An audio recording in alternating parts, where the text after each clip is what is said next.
Okay, can you hear me now? Online people, please tell me, are the voice and screen clear? All okay? Fine. So shall we start? चला start करूया. I just discussed here that हा एक last question होता जो आपण discuss केला होता आणि आता आपण आणखीन एक असाच एक ट्रिकियर क्वेश्चन डिस्कस करतोय.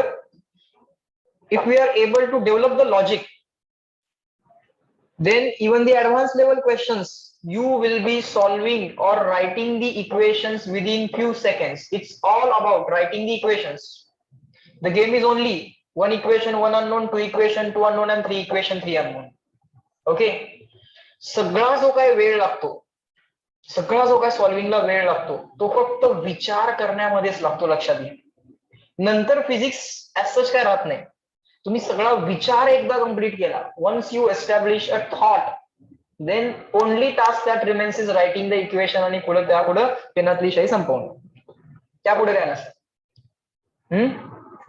सो आपण पेनातली शाही कमीत कमी संपवायची असं आपलं ठरलेलं आहे. सो सगळा जो काय लोड द्यायचा आहे तो डोक्यावरती द्यायचा, विचार करायचा क्वेश्चन कडे बघून हे नक्की काय असणार. एनर्जी कॉन्झर्वेशन लागणार का, एनर्जी लॉस आहे का, एनर्जी गेन आहे. एनर्जी कॉन्झर्वेशन असेल तर initial energy of the system equal to final energy of the system. Gain असेल तर initial energy plus gain is equal to final energy, gain असेल तर. आणि लॉस असेल तर हा initial minus loss is equal to final. बरोबर. That is going to be the entire logical game. Let's try to understand. Now in our system we have the block as well as a ring, right? Block पण आहे, ring पण आहे. नाही, ring नाही आहे, काय आहे, स्प्रिंग आहे. रायमिंग झालं. काय काय आमच्याकडे ब्लॉक पण आहे आणि स्प्रिंग पण आहे. The block shown in the figure is release from the rest.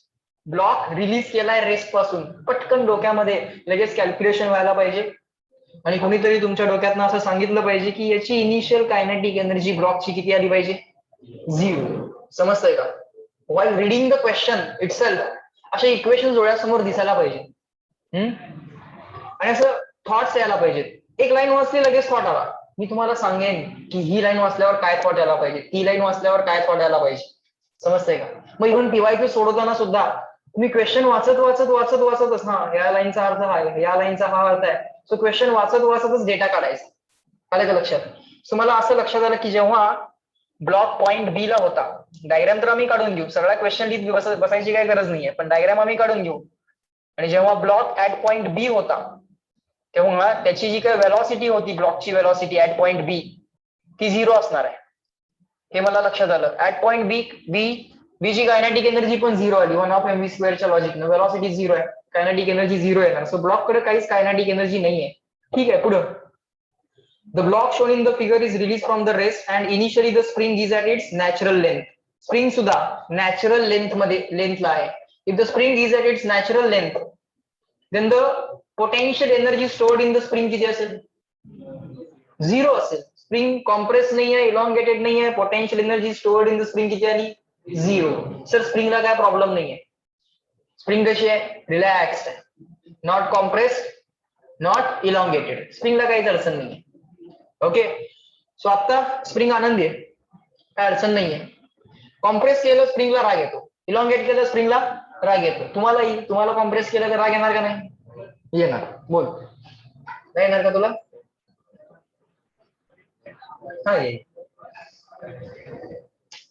हा. सो स्प्रिंगला कॉम्प्रेस केलं, इलॉंगेट केलं, राग येतो. स्प्रिंग काय करते, त्या कॉम्प्रेशनला किंवा त्या इलॉंगेशनला करस्पॉन्डिंग एनर्जी स्टोअर करून ठेवते. आणि जेव्हा तुम्ही स्प्रिंगला सोडता तेव्हा परत तीच स्टोअर्ड एनर्जी वापरून स्प्रिंग नॅचरल लेंथला यायचा प्रयत्न करते. बरोबर. बर, म्हणजे इनिशियली जेव्हा ब्लॉक बी ला होता, हे सगळं इनिशियली, हे सगळं आम्ही इनिशियलीच्या कॅटेगरीमध्ये लिहू. इनिशियली स्प्रिंग कशी आहे आमची, ऍट इट्स नॅचरल लेंथ. मग आपण त्याला अनस्ट्रेच किंवा अनकॉम्प्रेस म्हणू किंवा नॅचरल लेंथला आहे असं म्हणू. स्प्रिंग जर नॅचरल लेंथला असेल तर it is not compressed, it is not elongated. Not compressed, not elongated. ठीक आहे sir. Write down the energy conservation equation when the spring is compressed by L1. Question काय लिहा, राईट. डायग्राम काढा. हे लिहून घ्या. Write energy conservation equation. Write energy conservation equation म्हणजे म्हणतात लॉजिक लावा, डोकं लावा, कॅल्क्युलेशन करू नका म्हणतात, डोकं लावायचं फक्त. Write the energy conservation equation when the spring is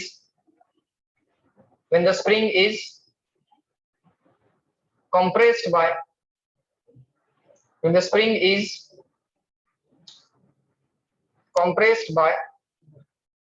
L1.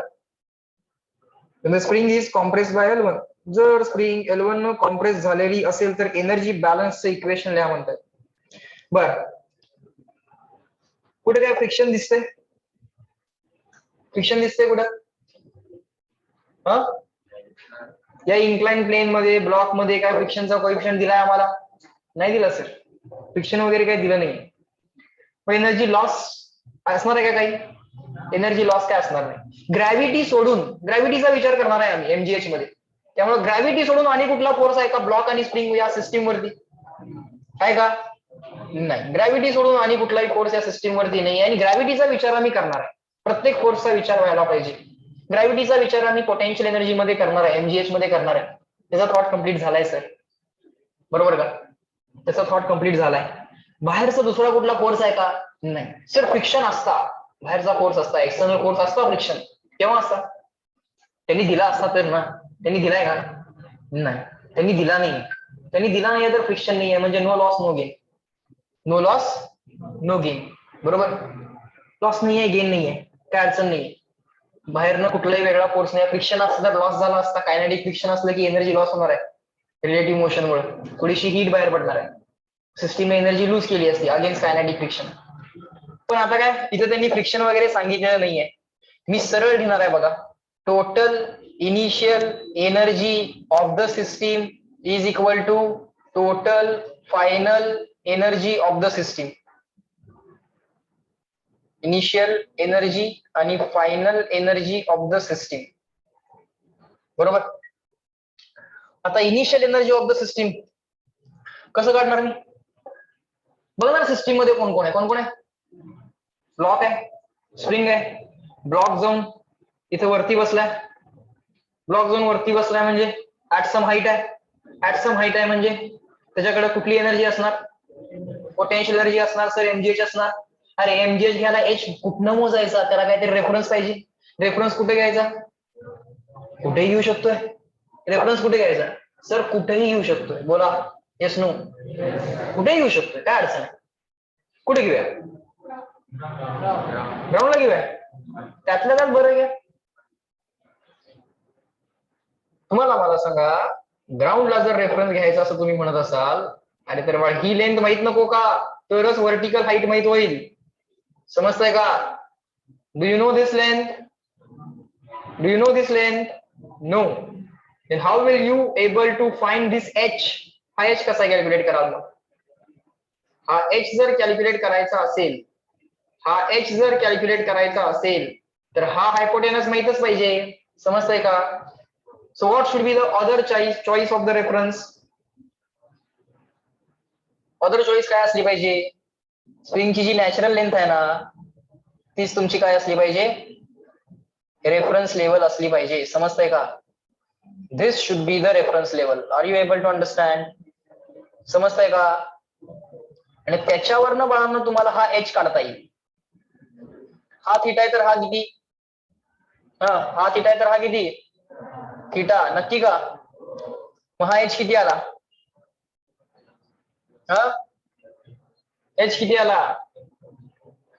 अरे H in the language of L and theta पटकन आला पाहिजे रे. एल कॉस थीटा म्हणतात बघ, एल टॅन थीटा म्हणतात.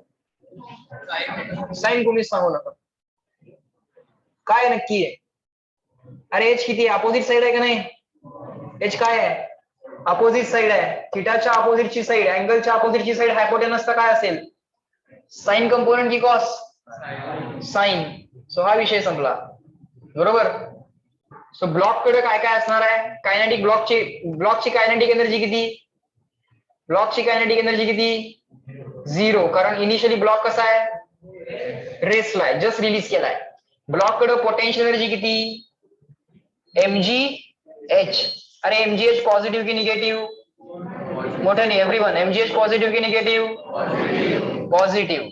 सो Mg मनातल्या मनात H, H ला मनातल्या मनात रिप्लेस L साइन थिटा. बरोबर का? बरोबर का? बर, त्यावेळी स्प्रिंग काय म्हणते? मी कॉम्प्रेस पण नाहीये, इलॉंगेटेड पण नाहीये, माझ्यामध्ये एनर्जी स्टोअर्ड नाहीये. I am not compress, I am not elongated, I am not storing any kind of energy. Spring कडे किती एनर्जी आहे? Potential energy 0. संपला हा विषय लेफ्ट साइडचा. राईट साइडचा विषय संपूया. चला राईट साइडला आता गंमत आहे, आता इंटरेस्टिंग आहे. फायनल सिच्युएशन काय असणार आहे? फायनल सिच्युएशन मध्ये हा जो काय असणार आहे स्प्रिंग, ही जी काही स्प्रिंग असणार आहे ती कितीनं कॉम्प्रेस झाली आहे? L1 न कॉम्प्रेस झाली. स्प्रिंग कितीनं कॉम्प्रेस झाली आहे? L1 न कॉम्प्रेस झाली. म्हणजे स्प्रिंग मध्ये कॉम्प्रेशन किती? L1. स्प्रिंग मध्ये कॉम्प्रेशन किती? L1. मग स्प्रिंग कडे असणारी पोटेन्शियल एनर्जी किती? स्प्रिंगचा स्प्रिंग कॉन्स्टंट के घ्या. चला त्यांनी दिला नाही, आपण के घेऊयात. हा, स्प्रिंग जर L1 न कॉम्प्रेस झाली, हा, तर स्प्रिंग कडे stored energy because of compression और इलॉंगेशन, एनर्जी स्टोर्ड किती असते? मोठ्याने सगळेजण 1/2 kx², 1/2 kx², म्हणजे 1/2 kx² च्या हिशोबाने 1/2 k × L1². झालं मनातल्या मनात. तो विषय संपतोय. ब्लॉकचं काय? ब्लॉकचं काय बघा. ही काय स्प्रिंगची नॅचरल लेंथ म्हणूयात. स्प्रिंग कितीनं कॉम्प्रेस झाली आहे? L1 न कॉम्प्रेस झाली आहे. झाली बघा, स्प्रिंग L1 न कॉम्प्रेस झाली का? ही नॅचरल लेंथला करस्पॉन्डिंग लेवल, ही कॉम्प्रेस लेंथला करस्पॉन्डिंग लेवल. बरोबर. ही रेफरन्स लेवल आपली. रेफरन्स लेवलला पोटेन्शियल एनर्जी किती घेतली आपण? 0. ही रेफरन्स लेवल, ही तुमची कॉम्प्रेस स्प्रिंग. बघा एकदा समजून घ्या, लॉजिक क्लिअर करा. कुठलाही क्वेश्चन, मेन्सचा असू दे नाहीतर नीटचा असू दे, कुठलाही क्वेश्चन इझी व्हायला पाहिजे. एकदा फक्त लॉजिक समजून घ्यायचा प्रयत्न करा. इथपर्यंत जेव्हा स्प्रिंगची लेंथ होती तेव्हा ती नॅचरल लेंथ मध्ये होती. स्प्रिंग L1 न कॉम्प्रेस झाली म्हणजे ब्लॉक इथं पोहोचलाय. ब्लॉक ऑलरेडी आधी कुठेतरी वरती होता, तिथनं तो ब्लॉक आलाय, इथनं ब्लॉक आलाय, या स्प्रिंगला धडकलाय, या स्प्रिंगला कॉम्प्रेस केलंय त्यानं, आणि आता स्प्रिंग कितीनं कॉम्प्रेस झाली आहे? जस्ट त्या मोमेंटला L1 न कॉम्प्रेस झाली आहे. बर, मग स्प्रिंग L1 न कॉम्प्रेस झाली आहे तर स्प्रिंगची पोटेन्शियल एनर्जी लिहिता येईल, काय अडचण नाही. 1/2 k × L1². आता राहिला प्रश्न ब्लॉकच्या कायनेटिक आणि पोटेन्शियलचा. कशाचा प्रश्न राहिला? ब्लॉकच्या कायनेटिक आणि पोटेन्शियलचा. अरे ब्लॉकची कायनेटिक लिहायला काय सोपं आहे? 1/2 mv². जी काय व्हेलॉसिटी असेल ब्लॉकची ती. समजतंय का? ब्लॉक इथनं येणार, स्प्रिंगला धडकणार, it will collide with the spring, it will start compressing the spring, it will keep on compressing. At some point of time, block will come at rest. Again the block will be pushed upward. परत वरती जाईल. समजतंय का?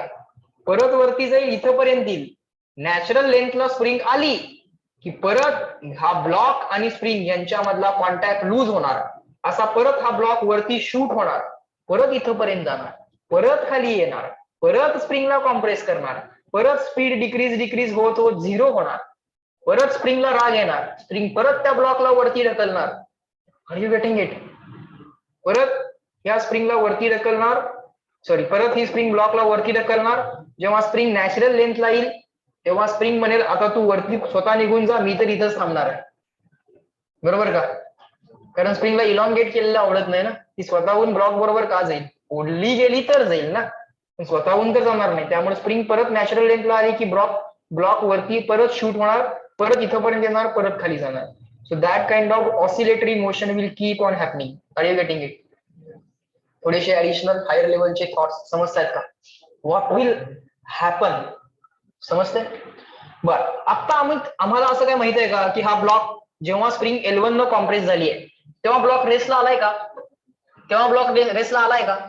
तेव्हा block रेसला आला असता तर ब्लॉकची कायनेटिक एनर्जी 0 आला असता तर.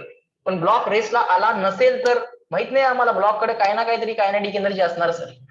ब्लॉक अजून चाललाय खाली, ब्लॉक अजून स्प्रिंगला L1 पेक्षा पुढे पण कॉम्प्रेस करणार आहे.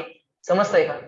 त्यामुळे आता ब्लॉककडे कायनेटिक एनर्जी एवढी, प्लस ब्लॉककडे पोटेन्शियल एनर्जी काढायला पाहिजे सर. ब्लॉककडे काय काढावं लागेल? असणारी पोटेन्शियल एनर्जी काढावी लागेल सर. ब्लॉककडे असणारी पोटेन्शियल एनर्जी काढायला ब्लॉक रेफरन्स लेवलच्या किती खाली गेलाय किंवा किती वरती गेलाय ते काढणं गरजेचं आहे. आता हा एच असेल, समजलंय का? इथं स्प्रिंग नॅचरल लेंथला होती, इथनं वरनं ब्लॉक आला, स्प्रिंगला धडकला, स्प्रिंग परत पुढे कॉम्प्रेस झाली. सो आता ब्लॉक किती हाईटनं खाली गेलाय? एच न खाली गेलाय. हा अँगल तुमचा थीटा होता ना? हा अँगल किती होता? थीटा. मग हा पण किती असेल? थीटा. हे किती असेल? H1 म्हणू त्याला. H1 किती असेल? L1 sine theta. बरोबर? म्हणजे ब्लॉक कितीनं खाली गेलाय? L1 sine theta. खाली गेला इन द सेन्स रेफरन्सच्या किती हाईटनं खाली गेलाय. रेफरन्सच्या खाली गेला की प्लस एमजीएच की मायनस एमजीएच? Minus MGH. सगळं मनातल्या मनात चालू असणार आहे. यातलं काहीही ड्रॉ करणार नाही. मी आता जे काही ड्रॉ करायला लागलोय हे सुद्धा तुम्ही एक्झाम मध्ये ड्रॉ करायचं. आता जस्ट पहिल्यांदा आपण करायला लागलोय. Just we are doing it for the first time. So we are trying to write all the things. Okay, but in the exam I will start writing this equation directly. Complexity level infinity जरी असली तरी आम्ही सगळे विचार डोक्यामध्ये करून directly पेनाने एक इक्वेशन लिहिणार फायनली. That's it. आणि त्यानंतर काय आम्हाला कॅल्क्युलेशन करायला लावलं असेल तर सबस्टिट्यूशन आणि कॅल्क्युलेशन. बरोबर का? समजायला लागलं काय बोलतोय मी? कुठपर्यंत तुमची प्रिपरेशन जायला पाहिजे? सो MgH1, सो MgH पण ते मायनस MgH. बरोबर? ते H1 किती आहे? L1 sine theta. So MgL1 sine theta हा विषय संपला. सो ब्लॉकची केई झाली, ब्लॉकची पीई झाली. बरोबर? स्प्रिंग कडे काय असते? केई पीई दोन्ही असतं का फक्त पीई का फक्त केई? स्प्रिंग कडे काय असतं? फक्त पोटेन्शियल. स्प्रिंग कडे काय असतं? फक्त पोटेन्शियल एनर्जी. कारण स्प्रिंगला काय आपण मास घेत नाही. बरं, स्प्रिंग कडे पोटेन्शियल एनर्जी किती आहे ठरलंय आपलं? इक्वल टू पडलं काय पाहिजे साइन? प्लस ब्लॉकची केई झाली, ब्लॉकची पीई झाली. आता स्प्रिंगची पोटेन्शियल किती? हाफ के L1 स्क्वेअर. स्प्रिंग कॉम्प्रेस होते नाही तर इलॉंगेट होते. स्प्रिंग कडे असणारी एनर्जी ऑलवेज पॉझिटिव्ह घेतोय आपण. हाफ के एक्स स्क्वेअर. बरोबर? संपलं. That's it. कळलं का? आता याच्यामध्ये व्हेरिएशन्स काय काय होऊ शकतात? याच्यामध्ये व्हेरिएशन्स असे होऊ शकतात की we may ask you the speed of the block when the spring is compress by L1. ब्लॉकचा स्पीड किती असेल जेव्हा स्प्रिंग L1 न कॉम्प्रेस झालेली असेल तेव्हा? ब्लॉकचा स्पीड किती असेल when the spring is compress by L1? This is one equation, one unknown. L1 त्यांनी दिलाय, L त्यांनी दिलाय, L1 दिलाय, L दिलाय, थीटा दिलाय. मग यात अननोन काहीच नाहीये, फक्त एकटा हा V अननोन आहे. सो नेक्स्ट व्हेरिएशन काय असू शकलं असतं? याच क्वेश्चनला अजून कॉम्प्लेक्स त्यांनी कसं केलं असतं? Find out the speed of the block when the spring is compressed by L1. अरे apply the energy conservation, write the one equation, one unknown. That's it. समजलं का? Everyone tell me yes no मोठ्याने. समजलंय? Okay, चलो. Online people up to this, is that clear? Reply me yes no everyone fast. Good.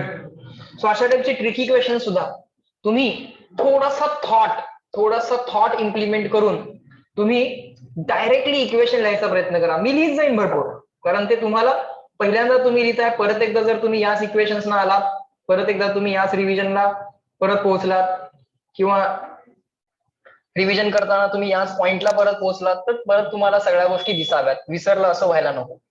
Okay, बर. Next काय question आहे बघा. आता थोडासा एनर्जी लॉस वाला क्वेश्चन आहे, बघूयात. Find out the distance travel by the block as shown in the figure if the initial speed of the block is V. हा, काय काय सांगितलंय? डायग्राम तर ड्रॉ करू आपण, क्वेश्चन लिहायची गरज नाहीये. इनिशियली ब्लॉकचा जो काय स्पीड आहे तो किती दिलाय? V इनिशियल आपण म्हणूया त्याला. किती दिलाय? 0 नाही, काय दिलाय? V दिलाय. If the initial speed of the block is V and mu is the coefficient of friction between the surface and the block, sorry, surface of the block and the ground, ब्लॉकचा surface आणि ground यांच्यामधला coefficient of friction पण दिलाय. So त्याला mu लिहून टाकूयात. असंच काय वेगळं परत लिहित बसायची गरज नाही. किंवा डायग्राम काढा आणि डायग्राम मध्ये फक्त असा म्यू म्हणून दाखवा. डायग्राम काढा आणि डायग्राम मध्ये असा म्यू म्हणून दाखवा. आणि तुम्हाला काय विचारले? Distance travel by the block. काय विचारले? Distance travel by the block D is equal to question mark. Diagram काढा, फ्रिक्शन दाखवा, इनिशियल स्पीड व्ही दाखवलाय, distance travelled by the block, distance travelled by the block. बरोबर. बर, block forward slide व्हायला लागलाय. Friction काय म्हणेल त्याला? बॅकवर्ड. फ्रिक्शन काय म्हणेल त्याला? बॅकवर्ड. पुढे जाऊ नकोस. हे झालं आपलं फ्रिक्शन. बरोबर. कुठल्या टाईपचं फ्रिक्शन असेल ते? Static, kinetic, rolling? हा, कुठलं असेल? कायनॅटिक. काय सांग, कुठलं फ्रिक्शन असेल? ब्लॉक स्लाइड व्हायला लागलाय ग्राउंड वरती, मग स्टॅटिक तो बोलला ना. कायनॅटिक का रोलिंग? अरे पटकन सांगा. एवढा काय विचार करायला लागलाय? अवघड क्वेश्चन नाही आहे हा. साला सांगितलं मी, हा अवघड क्वेश्चन नाही आहे. कुठला असेल फ्रिक्शन? Static, kinetic, rolling? अरे दोन सरफेस एकमेकांवरती स्लाइड होताना दिसतात, so that is going to be the kinetic friction. So mu K is equal to mu असं म्हणूया आपण त्याला. बरोबर. आता distance travel by the block असं विचारलंय. अरे एक ऑब्जेक्ट आहे, रफ सरफेस वरती स्लाइड होत चाललाय, थोड्या वेळाने थांबणार की थांबणार नाही? मग किती वेळानंतर थांबणार असं टाइम विचारलाय की किती डिस्टन्स नंतर थांबणार ते डिस्टन्स विचारलंय? डिस्टन्स विचारलंय. काय करूयात? काय करूयात? दोन अप्रोच असतील, दोन्ही अप्रोच सांगतो. हा चॅप्टर आहे एनर्जीवाला, मग एनर्जीवाला चॅप्टरच्या हिशोबाने एनर्जीवाला एक अप्रोच दाखवतो, आणि नंतर आपला नेहमीसारखा v is equal to u plus AT वाला किंवा v square is equal to u square plus twice s वाला अप्रोच दाखवतो. दोन्ही अप्रोचनी आन्सर यायला पाहिजे आणि सेम यायला पाहिजे. चेक करूया येतंय का. मला सांगा, फ्रिक्शन आहे म्हणजे एनर्जी लॉस की एनर्जी गेन की energy energy no loss no gain? Energy loss. Friction म्हणजे एनर्जी लॉस. मग फायनल एनर्जी कशी लिहिता येईल? Total energy of the system किंवा final energy of the system TE final is equal to TE initial. System साठी. System मध्ये कोण कोण आहे आमच्या? Ground, block. सर आम्ही ब्लॉक म्हटलं होतं, तुम्ही स्वतःहून ग्राउंड म्हटलं. सिस्टीम मध्ये कोण आहे आमच्या? ब्लॉक. सिस्टीम मध्ये आमच्या फक्त ब्लॉक आहे. बर, ब्लॉक अप डाऊन काय करायला लागलाय का? ब्लॉक अप डाऊन काय करत नसला का नाही? ऑलवेज लक्षात घ्या, पोटेन्शियल एनर्जीची लेवल जी आहे ती ब्लॉकचीच लेवल घ्या. म्हणजे काय, मी पोटेन्शियल एनर्जी लिहित बसावी लागणार नाही उगाच. समजतंय का? Wien ever the motion is horizontal, potential energy of the block ती जी काय घेणार आहात ती झिरोच घ्या ना, कारण ब्लॉक हॉरिझॉन्टल मोशन करायला लागलाय. हॉरिझॉन्टल मोशन करायला लागलाय, अप डाऊन काय करतच नाहीये. मग हीच रेफरन्स लेवल घ्या, हीच रेफरन्स लेवल घ्या. समजतंय का? That will be the wiser decision. Are you getting it? समजतंय का? म्हणजे परत ब्लॉकची पी लिहित बसायची गरज नाही. आता ब्लॉकची पी झिरो, विषय संपतोय. ब्लॉक पुढे जरी गेला मागे जरी गेला, पुढे मागे काय करेल ना, तो रेफरन्स वरतीच आहे, त्याची पी काय बदलणार नाही. बरोबर. हे जे लिहिले ते चुकलंय. ह्याच्या पुढे अजून काहीतरी लिहायला पाहिजे. काय? Minus loss. Correct. Final energy, total final energy of the system equal to total initial energy of the system minus loss against the frictional force.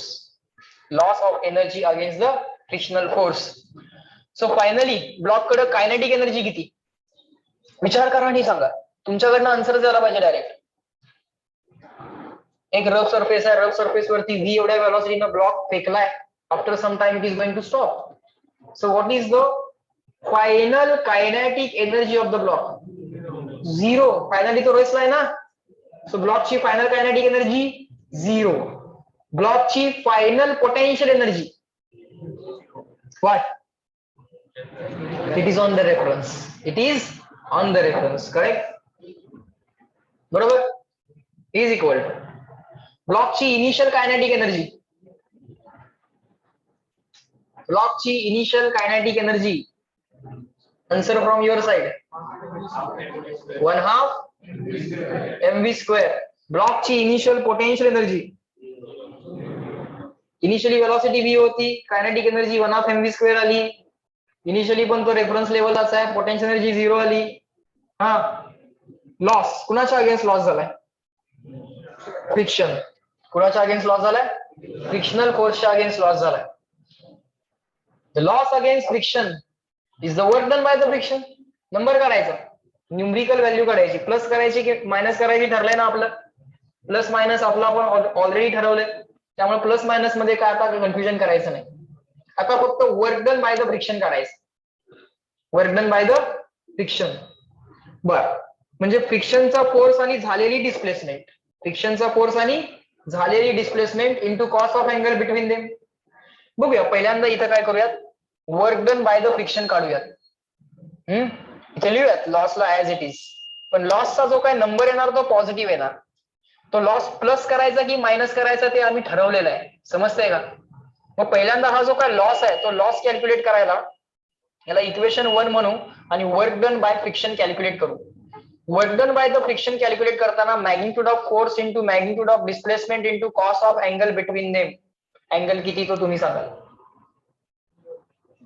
कोण म्हणते 0? 0 काय 370 180 नक्की का? फ्रिक्शन बॅकवर्ड आहे, डिस्प्लेसमेंट फॉरवर्ड आहे. फ्रिक्शन बॅकवर्ड आहे, correct नील. Friction backward आहे आणि डिस्प्लेसमेंट फॉरवर्ड आहे का नाही? आणि फ्रिक्शन हा कॉन्स्टंट फोर्स आहे ना. कॉन्स्टंट फोर्स असेल तर इंटिग्रेशन एफ डीएक्स करावं लागतं का? नाही. Integration F bar dot ds bar किंवा इंटिग्रेशन करावं लागत नाही कॉन्स्टंट फोर्सला. व्हेरिएबल फोर्सला इंटिग्रेशन करावं लागतं, बरोबर ना. कॉन्स्टंट फोर्स आहे, एफ एस कॉस थिटा करा सर. बर, फ्रिक्शननं जे वर्क केलं ते तर आलं निगेटिव्ह. हा, फ्रिक्शनल फोर्स किती येणार sir? Mu k into normal reaction. आता नॉर्मल रिएक्शन साठी मला एफबीडी काढायला लावू नका. हा, नॉर्मल रिएक्शन डायरेक्टली सांगा. हा, ग्राउंड न याला दिलेली नॉर्मल रिएक्शन किती असेल? मोठ्यानी सगळ्यांनी नक्की का? MG downward, normal reaction upward. So या ब्लॉक वरती MG downward, normal reaction upward एकमेकांना काय करतील? बॅलन्स करतील. सो नॉर्मल रिएक्शनला लिहा डायरेक्टली इथे एमजी. कळतंय का? हे मायनस इथं समोर लिहा into D. So mu into MG D किंवा म्यूके इंटू एमजी डी. पण त्यांनी म्यूके म्हणजे म्यूज दिलाय. So mu M G D. This is the work done by the friction on the system. This is the kinetic friction. Okay, हे work done negative आलंय. समजून घ्यायचं की सिस्टीम वरती केलेलं वर्क डन निगेटिव्ह आलेलं आहे. एक्सटर्नल फोर्सनं सिस्टीम वरती केलेलं वर्क निगेटिव्ह आलेलं आहे. So definitely system has lost the energy. External फोर्सनं सिस्टीम वरती केलेलं वर्क निगेटिव्ह आलंय. एक्सटर्नल फोर्सनं सिस्टीम वरती केलेलं वर्क निगेटिव्ह आलंय. सो इथं समजून घ्यायचं की system is going to lose some energy. What is that amount which was lost? This is the amount which was lost. बरोबर का? लॉसचा नंबर पॉझिटिव्ह लिहायचा की निगेटिव्ह लिहायचा आहे? लॉसचा number value positive. Loss subtract करायचा असतो की ऍड करायचा असतो हे आमचं आम्हाला माहिती आहे. समजतंय का? सो साईन मध्ये काही कन्फ्युजनच राहत नाही बघा. समजतंय का? How to deal with sign. Wisely sign बरोबर डील करता आलं पाहिजे. इथं एक नंबर येईल, तो नंबर प्लस करायचा की मायनस करायचा ते आम्ही ठरवू. आणि हा नंबर पॉझिटिव्हच असणार. जे काय लॉस झाले ते काय करणार? इनिशियल मधनं सबट्रॅक्टच करणार ना. जे काय लॉस झाले ते इनिशियल मधनं सबट्रॅक्टच ना. असं कधी म्हणतो का -5 रुपीज आर लॉस? असं कधी म्हणतो का? नाही. आम्ही काय म्हणतो? 5 रुपीज लॉस. बरोबर. लॉटरी काढायला गेलो, 5 रुपयाची लॉटरी काढली, लगेच चेक केलं, लॉटरी नाही झाली. So what is the loss? -5 और 5? 5 is the loss. Are you getting it? मग तो लॉस वजा करायचा की ऍड करायचा हे आम्हाला माहित आहे. बाकी सगळं आम्हाला माहित आहे. समजते? सो या लॉजिकनं तुम्ही क्वेश्चन्स बरोबर डील करत चला. ओके, इक्वेशन्स ना बघून प्लस लिहू का मायनस लिहू का? मग हा क्वेश्चन डिफिकल्ट दिसतोय. मग क्वेश्चन डिफिकल्ट दिसतोय तर मायनस असलं पाहिजे असं असते का? नाही. डिफिकल्ट क्वेश्चन म्हणून मायनस, इझी क्वेश्चन म्हणून प्लस असं काय नसतंय. असं मनात येऊ शकते आमच्या. बरोबर. बर, सो फायनल एनर्जी सिस्टीमची 0 झाली. इक्वेशन 2 इन इक्वेशन 1 असलं काही पण म्हणत बसायची गरज नाही आहे इथं आता, कारण आता आपण डायरेक्टली इक्वेशन्स लिहायला शिकलोय. इक्वेशन 2 लिहिलंय, इक्वेशन 1 लिहिलंय. आता आमच्या लक्षात आलंय की लॉसची व्हॅल्यू आम्हाला कळालेली आहे. सो याला आपण फक्त काय म्हणू, लॉस म्हणून टाकू. या मायनस साईनचा विचार सोडून द्या आता. इज इक्वल टू काय आलं, 1/2 mv². ही इनिशियल एनर्जी, बरोबर. हा झिरो लिहायची गरज नाही. मायनस लॉस, लॉस काय आला, म्यू इंटू mgd आला सर. That's it. आम्हाला काय विचारलं होतं, डी विचारला होता. काय विचारलं होतं, डी विचारला होता. मनातल्या मनात या म्यू mgd ला लेफ्टला पाठवा, निगेटिव्हचा पॉझिटिव्ह होईल. त्यातला आम्हाला डी पाहिजे आहे, म्हणजे म्यू mg डिवाइड करायला आला. जमेल ना, का सगळं करून दाखवू, नको ना. आन्सर काय आलं, that's my answer. This much is the distance traveled by the block. v एवढ्या स्पीडनं ब्लॉक जर फेकला तर एवढा डिस्टन्स जाऊन तो थांबतो. That's it. Got it?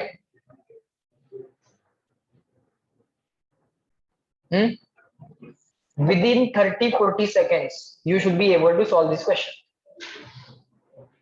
Logic समजायला लागले. डिस्कस करताना आपल्याला थोडासा वेळ लागेल, because we are discussing all the things, so that all the minute details we cover. बारीक बारीक बारीक बारीक मायन्यूट डिटेल्स पण आपण कव्हर केल्या का नाही. इव्हन सिम्पल क्वेश्चनच्या सुद्धा मायन्यूट डिटेल्स आपण कव्हर करत जाऊ, so that we can understand the entire logic. Logic आम्हाला कम्प्लिटली कळलं पाहिजे. एकदा तुम्हाला लॉजिक्स आणि तुमच्या लॉजिक्स वरती तुम्हाला कॉन्फिडन्स जर डेव्हलप झाला तर तुमचं तुम्हाला माहित असते तुमचा क्वेश्चन बरोबर येणार आहे की चुकणार. एक्झाम मधनं बाहेर येताना आमचा मला ऑलरेडी माहित असते किती मार्क पडणार. जायचं का पुढे, सेकंड अप्रोच बघूया काय याचा. सेकंड अप्रोच करूया याचा. सेकंड अप्रोच कसा असेल बघा. फ्रिक्शन कॉन्स्टंट फोर्स आहे की व्हेरिएबल. या सिच्युएशन मधला फ्रिक्शन कॉन्स्टंट फोर्स आहे की व्हेरिएबल, कॉन्स्टंट फोर्स आहे. कॉन्स्टंट फोर्स मुळे ऍक्सेलरेशन जे काय असेल किंवा डिसेलरेशन जे काय असेल ते पण कॉन्स्टंट असेल. इथं फ्रिक्शन मुळे डिसेलरेशन होणार आहे की ऍक्सेलरेशन, डिसेलरेशन. कारण हा ब्लॉक स्लाइड होत होत पुढे चाललाय आणि फ्रिक्शन त्याला अपोज करायला, म्हणजे फ्रिक्शन मुळे डिसेलरेशन. एकटा फ्रिक्शनच आहे ना, नेट फोर्स एकटाच आहे ना फ्रिक्शन, आणि कोण आहे का, नाही. सो नेट फोर्स आपण मास केले की ऍक्सेलरेशन करते. बरं ते प्लस लिहायचं की मायनस लिहायचं ते ठरवू आमचं आम्ही. स्पीड वाढत चालला असेल तर प्लस, स्पीड कमी होत चालला असेल तर मायनस, ते सगळं आम्हाला कळतंय. So v square is equal to u square plus twice s. V square is equal to u square plus twice s असं जर मी वापरलं, बघा फक्त फायनल स्पीड किती होणार आहे, 0. ब्लॉक जाऊन थांबणार आहे, ब्लॉक जाऊन थांबणार आहे. स्केलर रिलेशन वापरूया. स्केलर रिलेशन वापरताना सगळ्या व्हॅल्यूज पॉझिटिव्ह टाकायच्या एक्सेप्ट ऍक्सेलरेशन ठरवावं लागतं, प्लस टाकायचं की मायनस. सो फायनल स्पीड आला 0. इनिशियल किती होता बा, कन्फ्युज व्हायचं नाही. इनिशियल किती होता, व्ही. मग सर इथला व्ही इथं कसा आला, असं कोणाला प्रश्न पडलाय का. इथला व्ही इथं का आला, असं कोणाला प्रश्न पडलाय का, नाही ना, नाही ना. जर पडला असेल तर असं करायचं, फायनल स्पीडचा स्क्वेअर इक्वल टू इनिशियल स्पीडचा स्क्वेअर. आलं का लक्षात. मग फायनल स्पीड 0 आहे, इनिशियल स्पीड व्ही आहे, बरोबर. प्लस 2 ऍक्सेलरेशन किती, ऍक्सेलरेशनला लिहावं लागेल net force upon mass. Net force किती आहे, फ्रिक्शन एफ. नेट फोर्स आहे friction F upon mass M. पण सर हे जे काय ऍक्सेलरेशन आहे पॉझिटिव्ह लिहायचं की निगेटिव्ह लिहायचं ते ठरवायचं. बोला, स्पीड वाढत चाललाय कमी होत चाललाय, बिकॉज ऑफ फ्रिक्शन कमी होत चाललाय, the speed is decreasing. So acceleration should be put negative. So acceleration should be negative there. म्हणजे हे जे काय ऍक्सेलरेशन आलं ते काय टाकायला पाहिजे होतं, निगेटिव्ह. फोर्स अपॉन मास. डिस्प्लेसमेंट किती झाली आहे, डी झाली आहे. प्लस डी मायनस डी बघायचं काय कारण आहे का, नाही. स्केलर फॉर्म चालू आहे, समजतंय. बर, हे सगळं 2f upon m into D left साइडला गेलं, ते पॉझिटिव्ह झालं. 2fd by m is equal to V square. So D ची व्हॅल्यू आली mv square upon 2 times f. Friction किती आलं सांगा, फ्रिक्शन किती आलं सांगा, mu into normal reaction. Normal reaction म्हणजे किती, mg. m ला m cancel, v square upon 2 mu g. That's my answer by second approach. And this was the first approach, energy balance. समजतंय का, यायला लागले लक्षात, समजायला लागले. So one question by multiple ways. जेव्हा एक क्वेश्चन मल्टिपल वेज नी सॉल्व्ह करता येत असतो तेव्हा तुम्ही नॅचरली ऍडव्हान्टेज मध्ये जाता. कारण हे नाही आठवलं ते नाही आठवलं ते मल्टिपल वेज एक क्वेश्चन सॉल्व्ह करायचे मल्टिपल लॉजिक जर तुम्हाला माहित असतील याचा अर्थ तुमचं माइंड लॉजिकली पण डेव्हलप झालंय आणि दोन्ही लॉजिक बरोबर आहे हे सुद्धा तुम्हाला समजलं पाहिजे. आणि कधी कधी तुम्हाला हेही ठरवता आलं पाहिजे की यातलं नक्की कुठलं लॉजिक बरोबर आहे आणि कुठलं लॉजिक चुकीचं आहे. त्या लेवलपर्यंत तुम्हाला तुमचा ब्रेन डेव्हलप करायचा आहे. And for that we need more such discussions. अशा टाईपचे डिस्कशन्स आपल्याला जास्तीत जास्त करावे लागतील.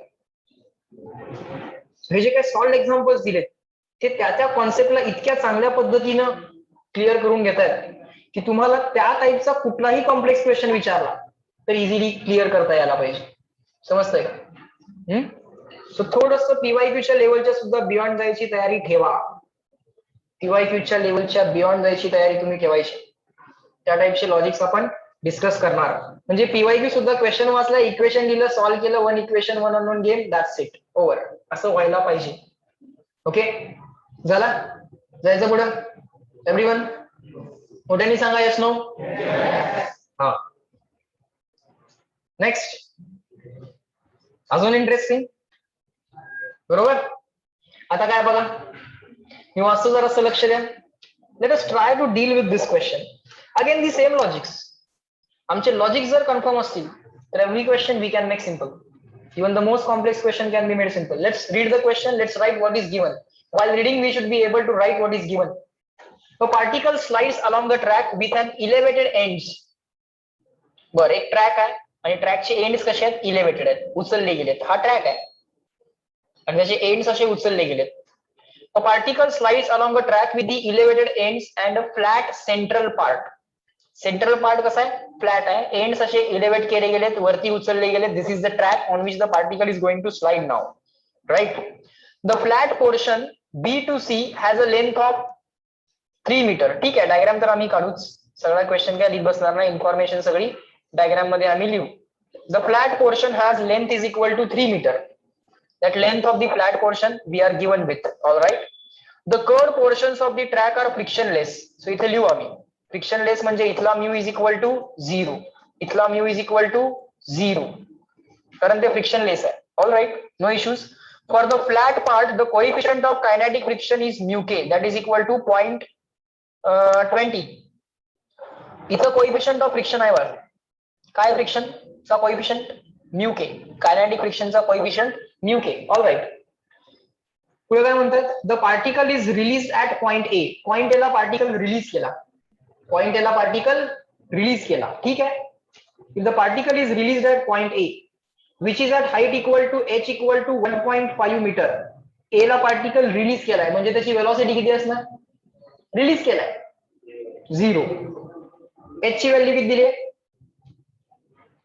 1.5 मीटर. एच ची व्हॅल्यू दिली आहे 1.5 metre. So we will write everything in the diagram itself. Okay and will draw only the diagram right. पुढे काय म्हटले where does the particle finally comes to rest. Particle कोणत्या पॉइंटला फायनली रेस्टला येणार. Find out the position where the particle is going to stop. Okay question काय where does the particle finally comes to rest. Where does the particle where does the particle finally comes to rest. Particle finally रेस्टला केव्हा sorry केव्हा नाही कुठे येणार where when नाही where. Where does the particle finally comes to rest. Okay fine चला लक्ष इकडे देता लॉजिक डिस्कस करूयात इक्वेशन लिहूयात पण ठरवूयात पार्टिकल कुठे येतो रेस्टला. करूयात का लॉजिक डेव्हलप. थोडस लक्ष द्यावं लागेल. लक्ष दिलं की हा क्वेश्चन सुद्धा सिंपल होईल. अदरवाईज असं वाटेल की नक्की या इक्वेशन्स कशा लिहिल्या जातात. Within a single line within a 1 or 2 steps these kind of questions definitely can be solved but before that we have to discuss the logic. Otherwise मग लॉजिक साठी सुद्धा काही स्टेप्स करत बसावं लागतं. तेवढं नाही करायचं आपण ते आपण डिस्कस करायचं ते सगळं मनातल्या मनात करायचं. मला सांगा ए टू बी पोर्शन जो आहे तो फ्रिक्शन वाला आहे की frictionless. Frictionless. A to B frictionless आहे म्हणजे इथं काही एनर्जी लॉस होणार नाही. C2D फ्रिक्शन वाला आहे की फ्रिक्शनलेस? फ्रिक्शनलेस, म्हणजे इथं पण एनर्जी लॉस होणार नाही. जे काही एनर्जी लॉस चालू असणार ते एनर्जी लॉस B2C आणि C2D. म्हणजे मोशन कशी असेल बघा, A to B no energy loss. A to B येताना वेलॉसिटी वाढत जाणार, कायनेटिक एनर्जी इन्क्रीज होत जाणार आणि पोटेन्शियल कमी होत जाणार. वरून खाली येताना काय होईल, वेलॉसिटी वाढत जाईल, म्हणजे कायनेटिक एनर्जी वाढत जाईल आणि पोटेन्शियल एनर्जी कमी होत जाईल. So from A to B kinetic energy will go on increasing and potential will go on decreasing. बरोबर. त्यानंतर B2C काय होणार, फ्रिक्शन आहे. B2C फ्रिक्शन असल्यामुळे एनर्जी काय होणार, लॉस. बरोबर का. B2C पोटेन्शियल एनर्जी चेंज होणार आहे का, B2C पोटेन्शियल एनर्जी चेंज होईल का, B2C पोटेन्शियल एनर्जी चेंज होईल का, नाही, कारण मोशन कशी आहे, हॉरिझॉन्टल. लेवल बदलते का, नाही, लेवल बदलली तरच पोटेन्शियल एनर्जी बदलते. सो B2C या मोशन मध्ये पोटेन्शियल एनर्जी तर नाही बदलणार, पण व्हेलॉसिटी बदलणार, कारण फ्रिक्शन आहे, फ्रिक्शन अपोज करणार आहे मोशनला. सो व्हेलॉसिटी डिक्रीज होणार आहे. B2C मोशन मध्ये व्हेलॉसिटी काय होणार, डिक्रीज होणार. त्यामुळे फ्रिक्शन व्हेलॉसिटी डिक्रीज करणार म्हणजे कायनेटिक एनर्जी डिक्रीज करणार. समजा पॉइंट सी ला पार्टिकल आला आणि पार्टिकलची व्हेलॉसिटी अजून झिरो झालेली नाहीये, पार्टिकलची व्हेलॉसिटी अजून झिरो झालेली नाहीये.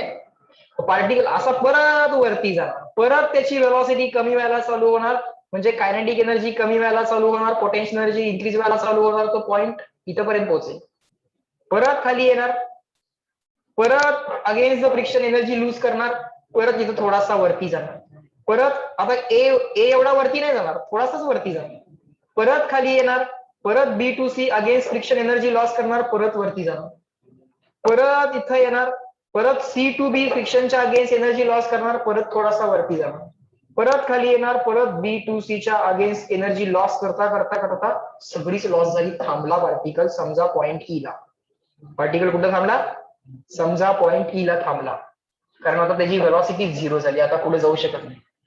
समजलं का, is this clear?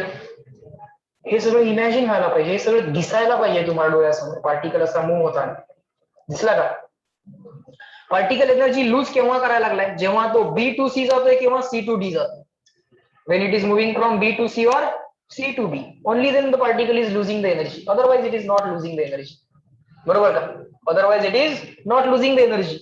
Okay sir, fine. So sir, shall I write it like this, total energy of the particle, now our system is just the particle, total final energy is equal to total initial energy minus loss against the friction. Yes, no? Minus loss against the friction. Are you getting it? आता total final energy, बर आपण P equal to 0 इथं घ्यायचं ठरवलंय, right. P equal to 0 generally आपण कुठे घेतो, lowest पोझिशनला घेतो. सो लोएस्ट पोझिशनला आपण P इक्वल टू 0 केलं. फायनली ब्लॉक कुठल्या पॉइंटला, फायनली ब्लॉक कोणत्या पॉइंटला, E. Finally the block is at point E and it is at rest. The point E is on the reference level. Point E reference level ला आहे, point E reference level ला आहे, right. मग ब्लॉकची kinetic आणि potential energy सांगा मला. Final kinetic energy block कडे किती, 0. ब्लॉक कडे फायनल पोटेन्शियल एनर्जी किती, 0. कायनेटिक 0 का, कारण त्याचा स्पीड 0 आहे. पोटेन्शियल 0 का, कारण तो रेफरन्स लेवलला आहे. बरोबर का, कारण तो रेफरन्स लेवलला आहे. समजतंय का. बर, मायनस जो काय लॉस झालेला आहे तो एनर्जी मध्ये, जो काय एनर्जीचा लॉस झालाय तो अगेन्स्ट द फ्रिक्शन. आता मला सांगा, जो काय फ्रिक्शनच्या अगेन्स्ट लॉस झालाय त्याची पॉझिटिव्ह व्हॅल्यू जर आम्ही लिहायची ठरवली तर फोर्स इंटू डिस्प्लेसमेंट करून विषय संपतोय. ते कॉस 0 की कॉस 180 बघत बसायची गरज नाहीये, कॉस 0 की कॉस 180 बघत बसायची गरज नाहीये. एक तर 0 असणार किंवा 180 असणार, एवढं तर कन्फर्म आहे. मला सांगा ना, ब्लॉक जेव्हा B2C चाललाय तेव्हा फ्रिक्शन अपोजिट असेल, डिस्प्लेसमेंट फॉरवर्ड असेल, म्हणजे 180. ब्लॉक जेव्हा C2B चाललाय तेव्हा डिस्प्लेसमेंट लेफ्टवर्ड असेल, C2B जाताना डिस्प्लेसमेंट लेफ्टवर्ड असेल आणि फ्रिक्शन राईटवर्ड असेल, परत 180 येणार आहे. पण ऍज अ नंबर म्हणून जर विचार केला तर कॉस 180 आणि कॉस ऑफ 0 -1 आणि +1 आहे ना. आम्हाला इथं काय पाहिजे आहे, ते +1 -1 पाहिजे आहे का इथं? नाही. आता इथं आम्हाला फक्त एक नंबर पाहिजे आहे. सो त्या लॉसची व्यवस्था करूयात. पण त्याआधी final energy of the system. काहीतरी चुकलं, तुम्ही सांगितलं नाही मला. हे सगळं लिहायला कुठं पाहिजे होतं? फायनलला. I made a mistake. मन मोठं करून माफ करा. हा, final energy kinetic, final kinetic energy 0 आणि फायनल पोटेन्शियल एनर्जी किती? 0. असं पाहिजे होतं. असं पाहिजे, बरोबर ना? जरा चेंज करा त्याला. बर, टोटल इनिशियल एनर्जी लिहायची आता. टोटल इनिशियल एनर्जी लिहायची. बर, आमच्याकडे ब्लॉक आहे. ब्लॉकला मास असतंय, ब्लॉकला वेलॉसिटी असते. सो ब्लॉककडे कायनेटिक आणि पोटेन्शियल एनर्जी दोन्ही असतात.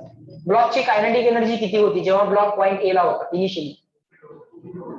0. रिलीज केलाय की थ्रो केलाय? रिलीज केलाय की थ्रो केलाय बघा. कुठं लिहिलंय? पार्टिकल कुठं म्हणलंय?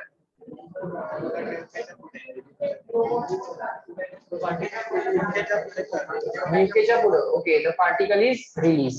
बरोबर, म्हणजे इथं त्याची कायनेटिक एनर्जी किती असणार? 0. पोटेन्शियल किती असणार बघा? हा, पोटेन्शियल किती असणार? प्लस mgh की मायनस mgh? रेफरन्सच्या वरती म्हणजे प्लस mgh. रेफरन्सच्या वरती म्हणजे प्लस mgh मायनस लॉस. ठीक आहे. बर, हे सगळं 0 आहे. हे 0 लिहायची काही गरज नाही आहे. mgh minus loss. लॉस म्हणजे फ्रिक्शनचा फोर्स इंटू फ्रिक्शनच्या अगेन्स्ट झालेली displacement.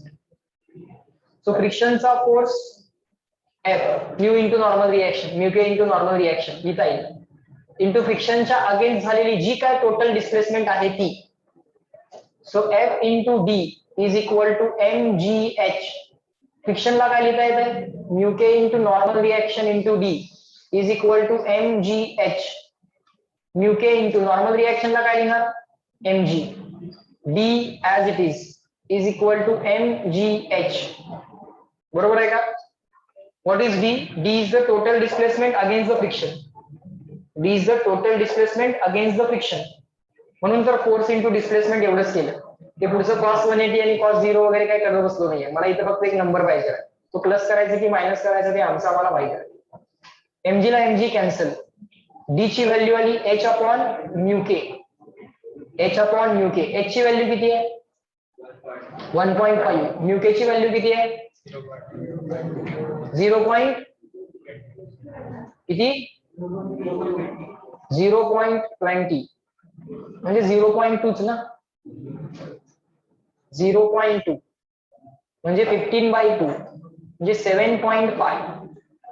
Total displacement against friction किती पाहिजे मग? 7.5 मीटर पाहिजे. किती पाहिजे?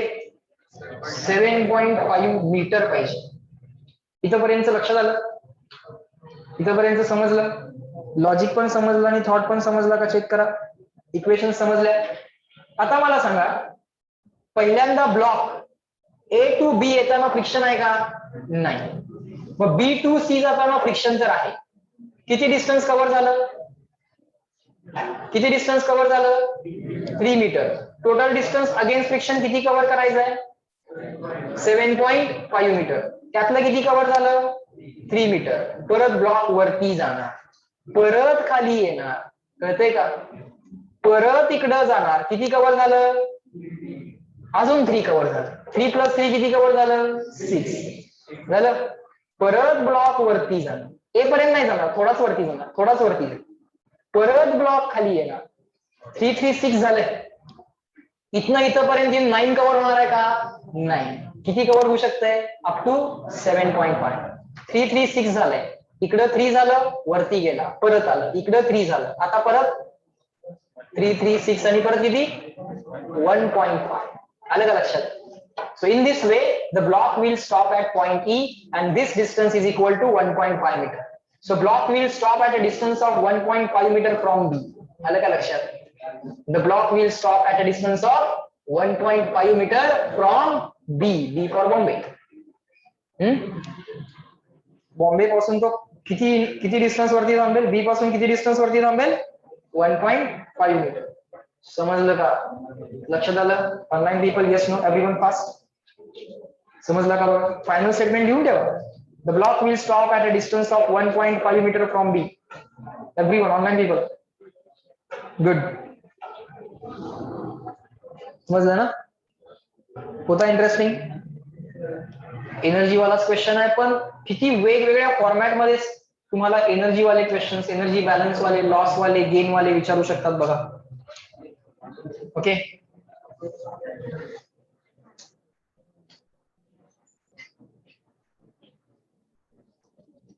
सो फायनल स्टेटमेंट काय येणार आम्ही, block will stop at point E, आणि तो ई जो आहे तो ऍट डिस्टन्स 1.5 मीटर फ्रॉम बी.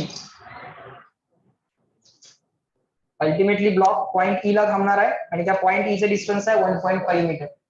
त्या पॉइंट ई चे डिस्टन्स आहे 1.5 meter. In this way you can tackle such kind of questions with is.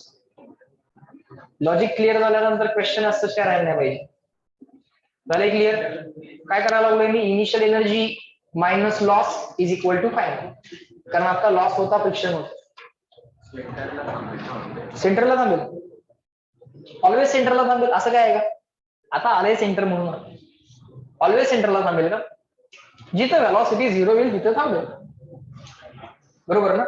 आता सेंटर आलंय, ठीक आहे. समजतंय का. समजा हे 6 मीटर आला असतं तर 3 मीटर इकडं 3 मीटर इकडं, थांबला कुठं असता, पॉइंट बी ला थांबला असता. समजतंय का. हे आन्सर जर 6 मीटर आला असतं म्हणजे फ्रिक्शनच्या अगेन्स्ट कव्हर केलेली डिस्प्लेसमेंट जर डी आली असती तर, सॉरी डी ची व्हॅल्यू 6 आली असती तर, फ्रिक्शनच्या अगेन्स्ट झालेली displacement. Okay. Sir neutral equilibrium वाल्या पॉइंटला थांबेल ना.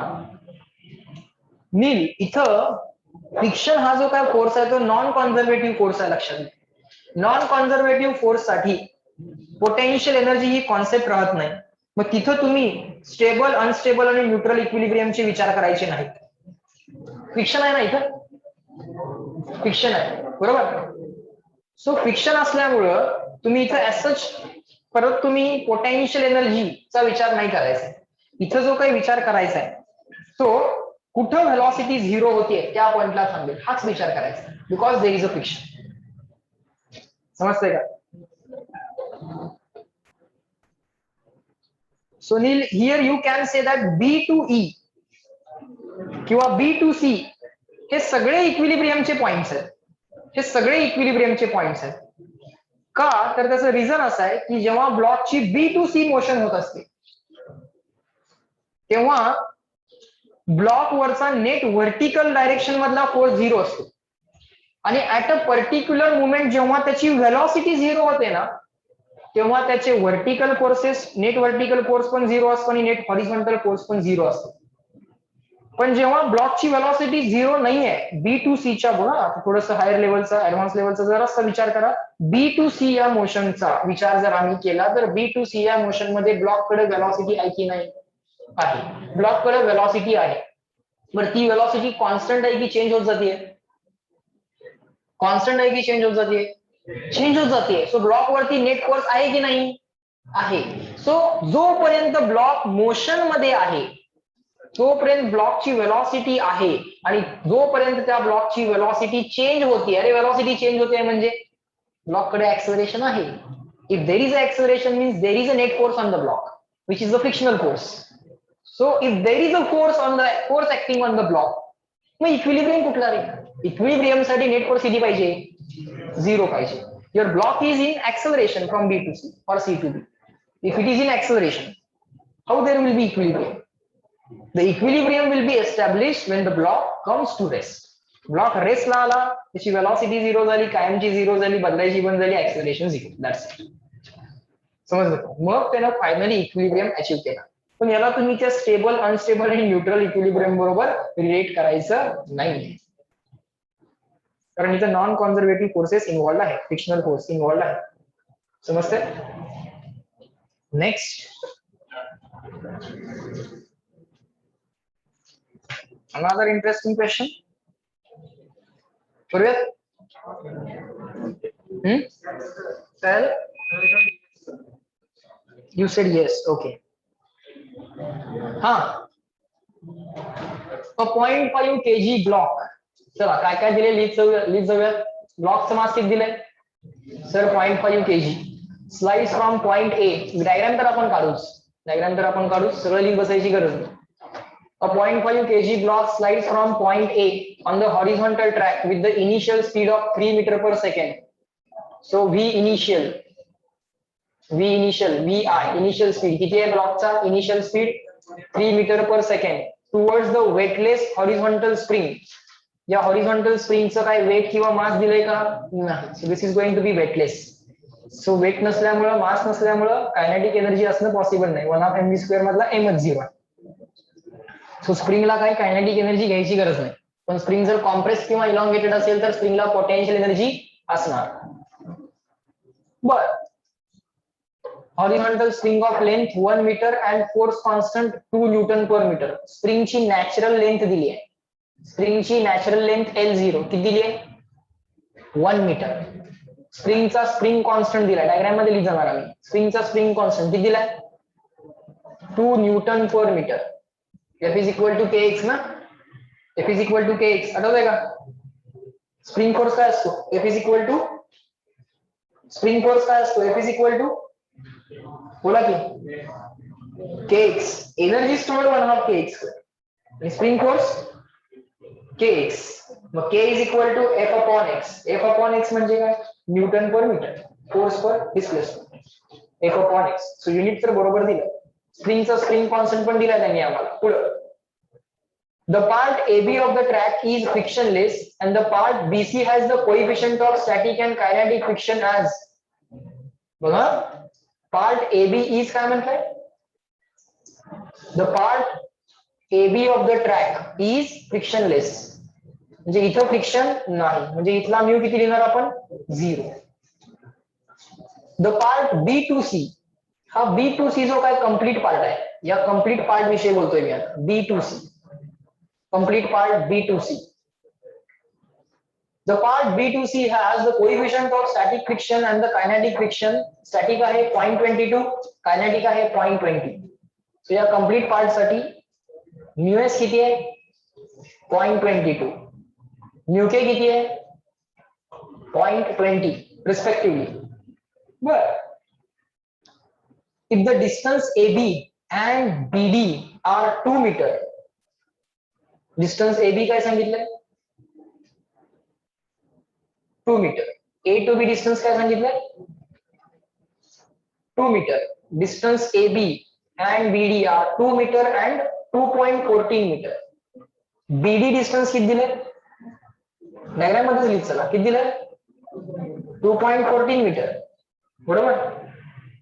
सो असं कुठलाही कॉम्प्लेक्स डेटा जो आहे तो तसा डायग्राम मध्ये लिहून काढायचा always. In this way, you should be able to write any given complex data in the diagram, and you should reduce that data.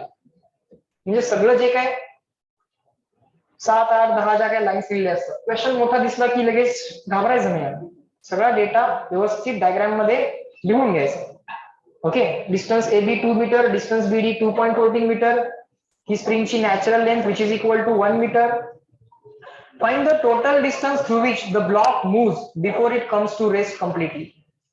Block थांबायच्या आधी टोटल किती डिस्टन्स ट्रॅव्हल करतोय ते आम्हाला कॅल्क्युलेट करायचं. काय क्वेश्चन आहे? लिहा. Find total distance travelled by block. Total distance travelled by block before coming to rest. Before coming to rest. Find out total distance traveled by block before coming to rest. ब्लॉक थांबायच्या आधी total distance किती travel करेल. ठीक आहे, बघूया.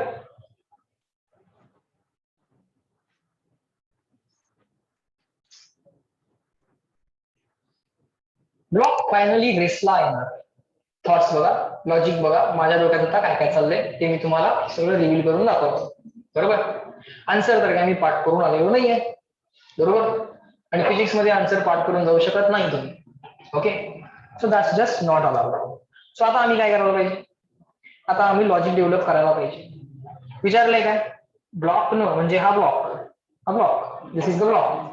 How much distance this block travels, distance विचारलंय, not displacement. Distance, total distance block न ओव्हर किती ट्रॅव्हल केलं before coming to rest. Okay. Finally थांबलाय. इनिशियली वेलॉसिटी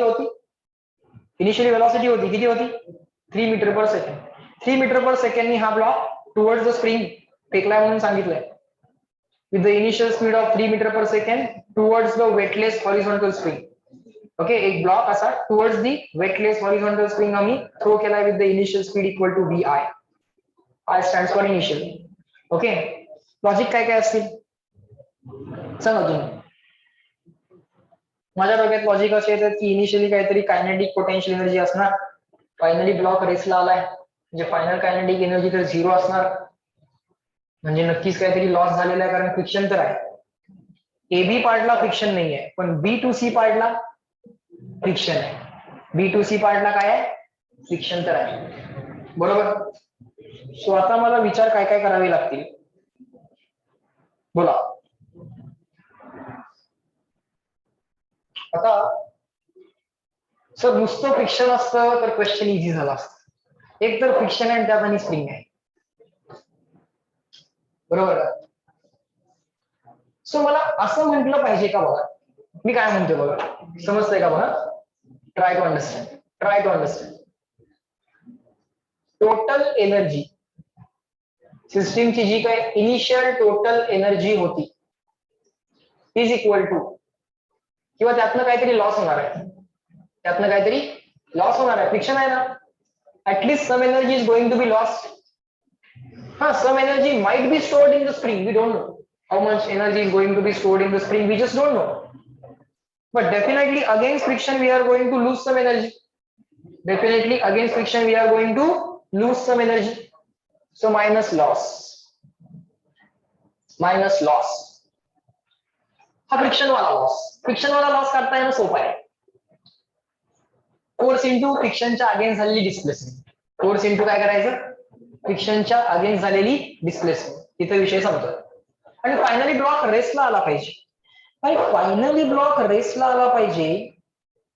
म्हणजे try to understand, if the block is finally at rest, that means if it is at rest its velocity is zero. Means its acceleration zero. Velocity zero म्हणून acceleration zero नाही. Velocity zero आहे आणि constant आहे. Velocity constant आहे ना, zero जे आहे fix आहे ना, वेलॉसिटी कॉन्स्टंट आहे म्हणून acceleration zero. तर ब्लॉक वरचा नेट फोर्स झिरो. मग फायनली ब्लॉक जिथं कुठं असेल त्याच्यामधला व्हर्टिकल नेट फोर्स पण 0 यायला पाहिजे, हॉरिझॉन्टल नेट फोर्स पण 0 यायला पाहिजे. व्हर्टिकल 0 येतो, एमजी ला नॉर्मल रिएक्शन बॅलन्स करतो. हॉरिझॉन्टल मध्ये ब्लॉक स्प्रिंगच्या कॉन्टॅक्ट मध्ये असेल किंवा कॉन्टॅक्ट मध्ये नसेल माहित नाही. बरोबर का. जर ब्लॉक स्प्रिंगच्या कॉन्टॅक्ट मध्ये असेल आणि स्प्रिंग जर कॉम्प्रेस्ड असेल तर F is equal to KX च्या लॉजिक नुसार स्प्रिंगचा फोर्स असणार, पण ब्लॉक तर रेसला आहे, तर त्या F is equal to KX ला फ्रिक्शन न बॅलन्स केलेलं असलं पाहिजे. बघा समजतंय का मी काय बोलतोय, कळतंय का. ब्लॉक तर रेसला पाहिजे. अरे रेसला पाहिजे म्हणजे वेलॉसिटी 0 पाहिजे. बरं 0 आहे म्हणजे कॉन्स्टंट आहे, बदलत तर नाहीये, म्हणजे ऍक्सलरेशन 0 पाहिजे. बरं मी तात्पुरतं असं म्हणतो, बघा समजतंय. Initial energy of the system minus loss is equal to final energy, total final energy of the system. That's what I can write. Okay. बर, थोडं आम्ही समजून घ्यायचा प्रयत्न करूया. Total initial energy of the system किती आहे सांगा. सिस्टीम मध्ये कोण कोण आहे आमच्या, ब्लॉक आणि स्प्रिंग. आपण P इक्वल टू 0 ची लेवल हीच घेऊयात. बरोबर का. P इक्वल टू 0 ची लेवल हीच घेतली. सो ब्लॉकची कायनेटिक सांगा पहिल्यांदा एनर्जी. ब्लॉकची कायनेटिक एनर्जी किती, 1/2 M into V initial square. ब्लॉकची कायनेटिक एनर्जी झाली, त्याचा विषय संपला. ब्लॉकची पोटेन्शियल किती? बोला, ब्लॉकची पोटेन्शियल किती? ब्लॉकची पोटेन्शियल एनर्जी किती? 0. ब्लॉकची केळी झाली, ब्लॉकची पी झाली. त्यावेळी स्प्रिंग इनिशियली स्प्रिंगची कायनेटिक इनिशियली स्प्रिंगची एनर्जी किती? स्प्रिंग कडे कायनेटिक एनर्जी तर असत नाही. स्प्रिंग कडे काय असते? पोटेन्शियल एनर्जी असते. स्प्रिंग कडे काय असते? पोटेन्शियल एनर्जी असते. बरं, स्प्रिंग कॉम्प्रेस्ड आहे, इलॉंगेटेड आहे की natural? Initially natural. Initially spring कुठल्या पोझिशनला आहे? नॅचरल पोझिशनला आहे. म्हणजे स्प्रिंग कडे असणारी पोटेन्शियल एनर्जी किती? 0. बरोबर. मायनस हे झालं initial energy of the system. ब्लॉकची कायनेटिक, ब्लॉकची पोटेन्शियल आणि स्प्रिंगची पोटेन्शियल मायनस लॉस. बघूया लॉस जो काय विकतो माहित नाही लॉस किती, काढू आपण. असं लिहूया, force into displacement against the friction. चालेल, force into displacement against the friction. एकतर ते cos 0 किंवा cos 180 असणार आहे, पण नंबरच पाहिजे आम्हाला माहित आहे. बरोबर. So this is going to be the displacement against the friction and this is the frictional force. तो फ्रिक्शनल फोर्स आम्ही uk इंटू नॉर्मल रिएक्शन घेतला पाहिजे, कारण ड्युरिंग द मोशनच एनर्जीचा लॉस होणार आहे. ड्युरिंग द मोशन एनर्जीचा लॉस होणार आहे, तर ड्युरिंग द मोशन जे फ्रिक्शन असणार ते कायनेटिक फ्रिक्शन असणार. त्यामुळे या फ्रिक्शनला आम्ही कायनेटिक फ्रिक्शन FK नाव दिलेलं जास्त बरोबर. समजायला लागलंय? कळतंय का? बर. Is equal to final energy of the system. Is equal to काय म्हणूयात? Final energy of the system. Final system जी आपण घेणार आहोत ती समजा अशी घेतली. बघा, ही आपली स्प्रिंग आणि या स्प्रिंगच्या कॉन्टॅक्ट मध्ये आपला ब्लॉक. त्या स्प्रिंगच्या कॉन्टॅक्ट मध्ये आपला ब्लॉक. ओके, याला तुम्ही विसरून जा. ते असंच प्लॅटफॉर्म म्हणून त्यांनी काढलेलं. स्प्रिंगच्या कॉन्टॅक्ट मध्ये आपला block.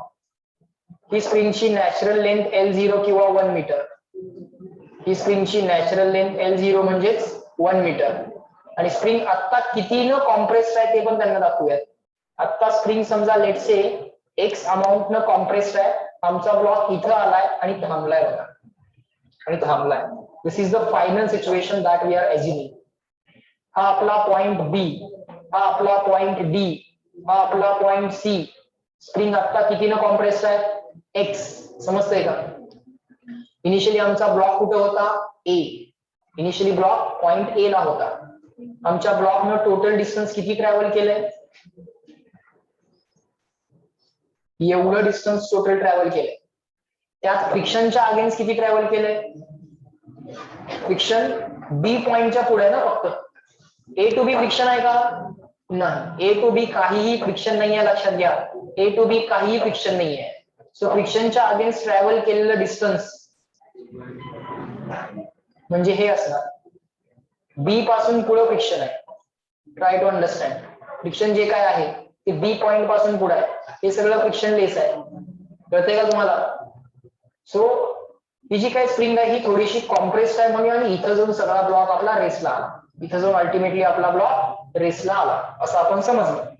Okay, this is what we assume. All right. So आता final energy of the system. Block कडे कायनेटिक एनर्जी फायनली किती आहे सांगा? ब्लॉक कडे कायनेटिक एनर्जी किती आहे? ब्लॉक फायनली रेसला आलाय. हा ब्लॉक स्प्रिंगला कॉम्प्रेस करत करत करत अल्टिमेटली इथं रेसला आला आणि थांबला. सो ब्लॉकची फायनल कायनेटिक एनर्जी 0. ब्लॉकची फायनल पोटेन्शियल एनर्जी रेफरन्स लेवलवरच आहे ना, तो लेवलच्या वरती खाली कुठंच नाही गेला, त्यामुळे ती पण 0. पण स्प्रिंग कडे काहीतरी एनर्जी असणार. किती असणार? स्प्रिंग कडे एनर्जी असणार, कारण स्प्रिंग X अमाऊंट न कॉम्प्रेस्ड आहे. स्प्रिंग X अमाऊंट न कॉम्प्रेस्ड आहे म्हणजे किती? 1/2 K इंटू X स्क्वेअर. पण ब्लॉक रेसला आहे. ओके, इथपर्यंत समजलं? त्याच्यामध्ये काय अडचण आहे? नाही. थोडंसं ट्रिकी आहे. हायर लेवल आहे क्वेश्चन, पण समजेल आम्हाला. We will try to understand. आता या इक्वेशन मध्ये तुमच्या असं लक्षात येणार, सर दिस इज मास, तर त्यांनी आम्हाला दिलेला आहे 0.5 kg. सो मास दिले, वेलॉसिटी दिली आहे, कायनेटिक फ्रिक्शन न्यूके नॉर्मल रिएक्शन करून काढता येतंय. हे डिस्टन्स डी अननोन आहे, फ्रिक्शनच्या अगेन्स्ट ट्रॅव्हल केलेलं डिस्टन्स अननोन आहे, स्प्रिंगचा स्प्रिंग कॉन्स्टंट दिलेला आहे, स्प्रिंग कितीनं कॉम्प्रेस्ड आहे माहित नाहीये. So this is 2 equation 1 unknown. This is what, this is what, this is 2 equation 1 unknown. So we need one more equation to find out the value of small d and x. We need one more equation. बरोबर का? We need one more equation. तुम्हाला जो question विचारलाय तो question असा आहे, find the total distance traveled by the block before coming to rest, and this is the total distance that our block travels before coming to rest. तो point A ला निघतोय आणि ultimately येऊन समजा point capital E ला तो थांबतोय. Okay, हा point A आहे, हा पॉइंट बी आहे. ए आणि बी मध्ये फ्रिक्शन नाही आहे. बी पासून सी पर्यंत कम्प्लीट फ्रिक्शनल ट्रॅक आहे. सो फ्रिक्शनच्या अगेन्स्ट ब्लॉकने ट्रॅव्हल केलेलं जे डिस्टन्स आहे ते किती आहे? डी आहे. फ्रिक्शनच्या अगेन्स्ट ब्लॉकने ट्रॅव्हल केलेलं डिस्टन्स डी आहे. पण ते नको आहे आम्हाला, आम्हाला त्यांनी हे टोटल डिस्टन्स एस विचारलंय, that our block has travelled. समजा आमचा ब्लॉक ए पासून ई पर्यंत गेला, हा ई पॉइंट इथं. ओके, हा जो काही ई पॉइंट आहे तोच मी इथं दाखवलेला आहे. सो आमच्या ब्लॉकने ट्रॅव्हल केलेलं डिस्टन्स आम्हाला एस पाहिजे आहे. ठीक आहे सर, काढूयात. पण ते distance, total distance S calculate करायला पहिल्यांदा हा स्मॉल डी काढावा लागेल, म्हणजे फ्रिक्शनच्या अगेन्स्ट ट्रॅव्हल केलेलं डिस्टन्स काढावं लागेल आणि त्याच्यामध्ये हे डिस्टन्स ऍड करावं लागेल एबी. एबी डिस्टन्स किती आहे बघा, एबी डिस्टन्स किती दिले त्यांनी ऑलरेडी? 2 मीटर दिलेलं आहे, बरोबर. त्यामुळे हे जे काय एसचं आन्सर येणार आहे ते एसचं आन्सर किती येणार आहे?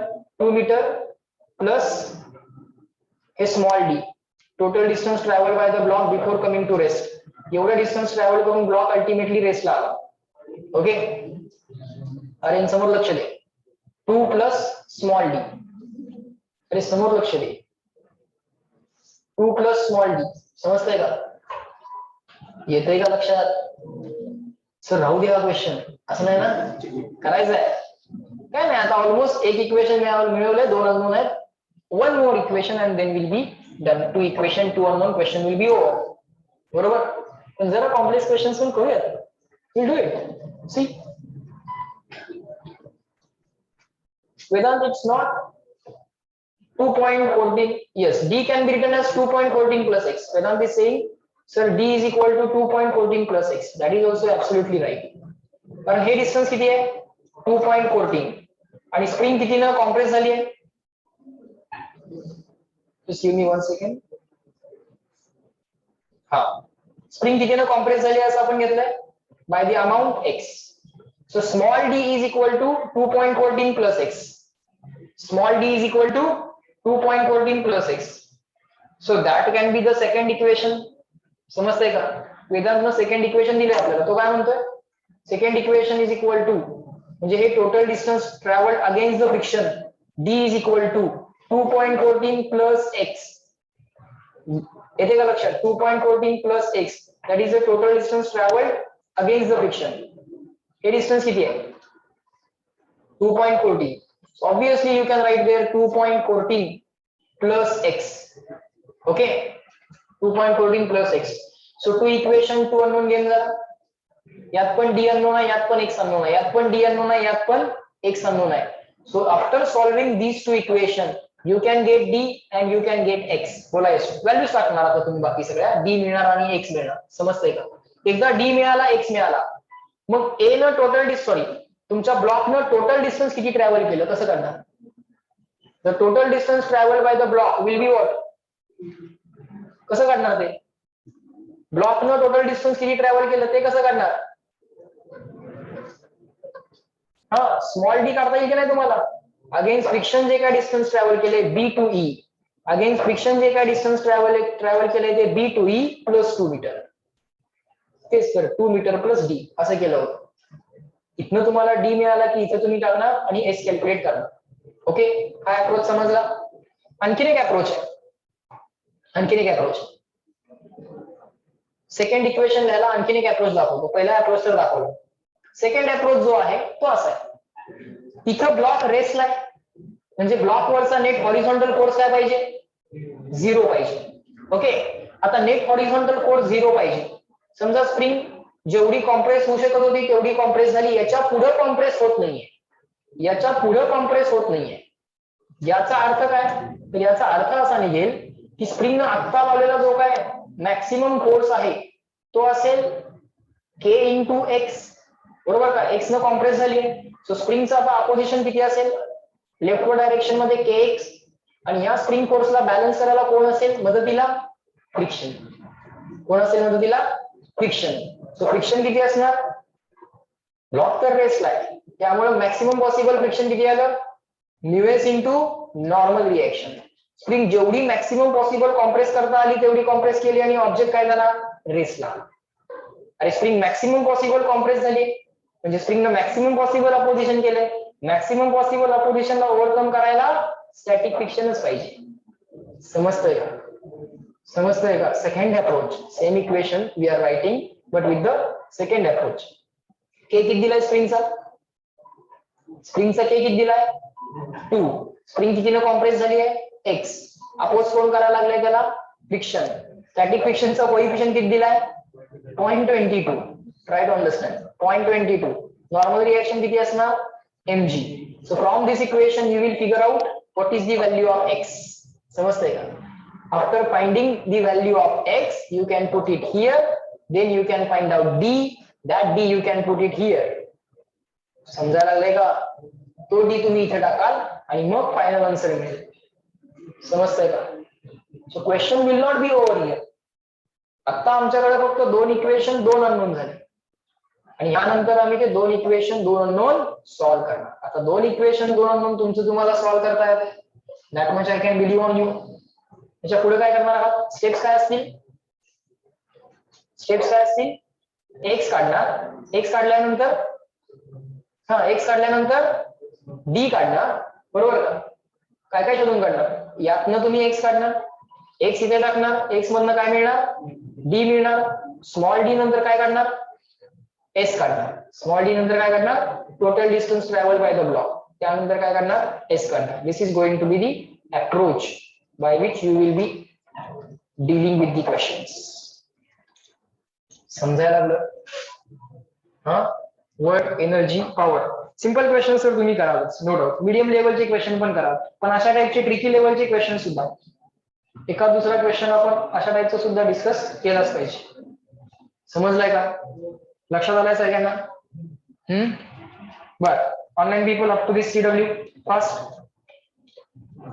पुढचं आपण देऊ बाजूला की 2 इक्वेशन 2 अननोन, ते तर आपण करूच, ते आता इथे सॉल्व्हिंग करत बसायला नको. करता तर येते हे आम्हाला कळतं.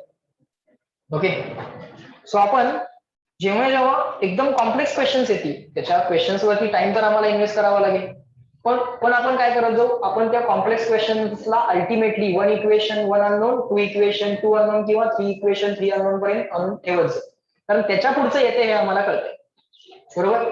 सो दॅट कॉम्प्लेक्स क्वेश्चन सुद्धा आम्ही इफिशियंटली सॉल्व्ह करू in the lecture time itself. Okay, चलो नेक्स्ट.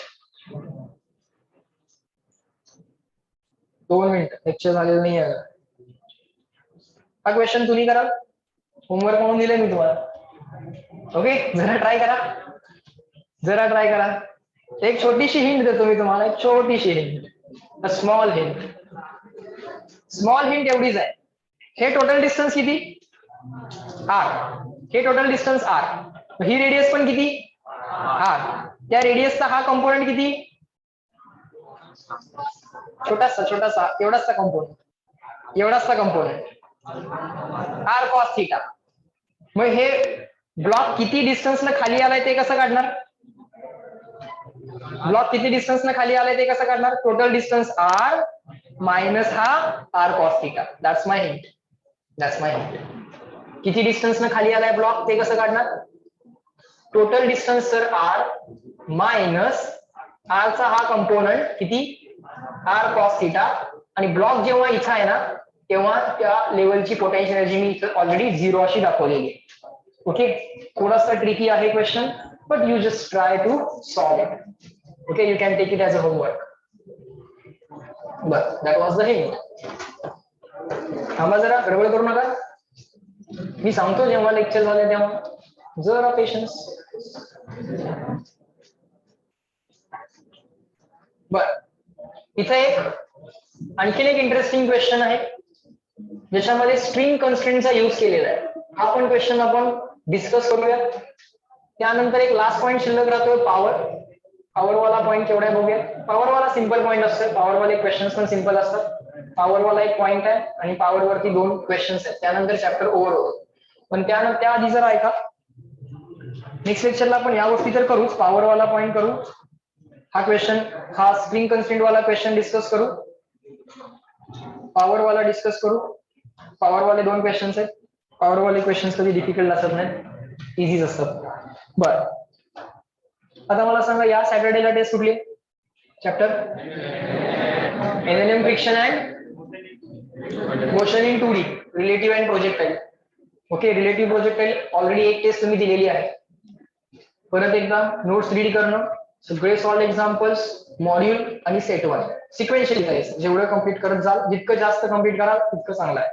ज्यांनी सेट 1 पण झालाय, सेट 1 रिवाइज पण करून झालाय, I will ask them to solve the set 2. Okay, at least या चॅप्टर पासून तरी आता तुम्ही त्या चॅप्टरचे जर सेट 1 झालेले असतील तुमचे करून, तर सेट 2 ला जावा.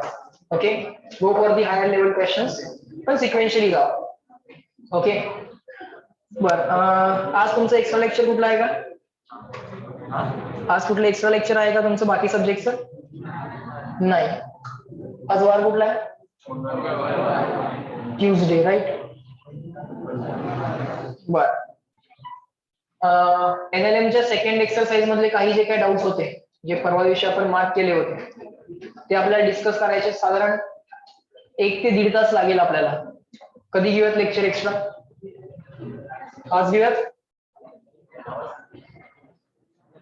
मला वेळ आहे 5 नंतर वेळ आहे, आफ्टर 5. 6 वाजता लेक्चर आहे केमिस्ट्रीचं. ओके, ऑनलाईन वाला. पण ते मे ते ऑनलाईन वाला, ऑफलाईन वाला तुमचा आता होऊन जाईल. ओके, पण ते आहे, त्याच्याबरोबर ओव्हरलॅप होईल ना, नको.